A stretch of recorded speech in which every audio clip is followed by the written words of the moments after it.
Future Sight, or Gardevoir's 2A, is a delayed attack that starts with an animation and later applies a blast to the area. Even when blocked, it does 30 damage in chip, and even when countered, it keeps your opponent stuck in counter frames for a decent amount of time. It has 3 different ranges. You can cast it close with 1A, cast it at mid-range with 2A, or cast it out with 3A. It can also be cast high to catch out people jumping, with 7A, 8A, and 9A. Notably, the blast comes out much quicker, but it's not very easy to hit. I believe this move to be Gardevoir's true bread and butter, but it can get pretty tricky to get a hold of. Let's go over some example usage.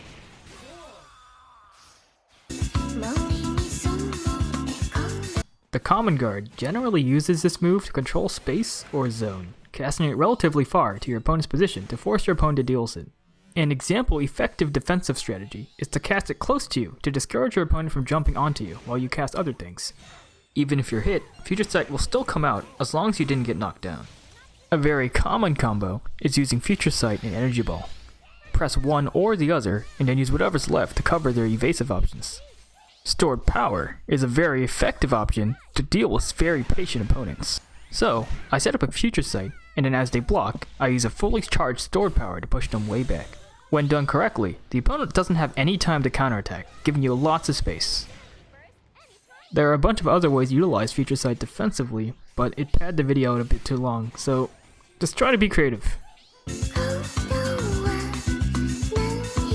It comes as a surprise to see Gardevoir slapping it up with like Mewtwo and stuff, but for experienced Gardevoir players, this is something that may come as second nature. There's almost nothing more threatening than having Future Sight straight on your corpse as you're getting up, and learning how Gardevoir's offensive pressure works is the key to truly opening up your opponents. Here, I get a pretty decent confirm on my opponent, and instead of doing a full combo, I decide to allow the opponent to hit the ground. After using Future Sight, the opponent decides to keep blocking. Afterwards, I use an attack, and the Future Sight comes out, and then Gardevoir does another attack as they're still blocking, dealing a great amount of shield damage and chip damage. The corner is the ultimate tool for offensive Gardevoir players. With no way to walk backwards, you can create extremely frustrating situations for your opponents, and position perfectly placed Future Sights. I get a pretty good hit on my opponent, and allow my opponent to drop to the floor after a long fall, and set up Future Sight extremely early. Then, I immediately cast Psychic to follow up as Future Sight casts. Then, I use Dragonite, throwing more things on their shield. Before that's over, I press another Future Sight and await their demise. In the end, I did over 200 damage without even hitting them. Again, creativity is key. There are obviously way more things you could try that aren't covered here. Teach yourself how Gardevoir's attacks work and think of stuff yourself.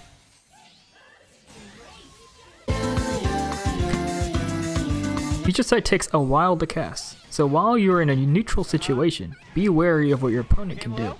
Here, I try to cast Future Sight, but I get a bit impatient and dash forward, and my opponent catches me with a stray attack, having me lose the round. Don't be afraid to just let Future Sight go off. Even if it doesn't actually hit, sometimes keeping them where they are is a good thing.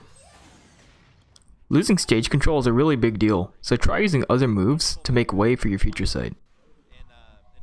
In this scenario, after a little bit of moving around, I cast Psyshock by surprise, knocking my opponent away.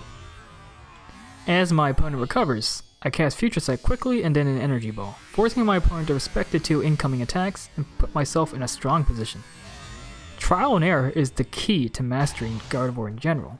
Losing a few matches doesn't mean anything, if it means you learned a few new situations to play around or avoid.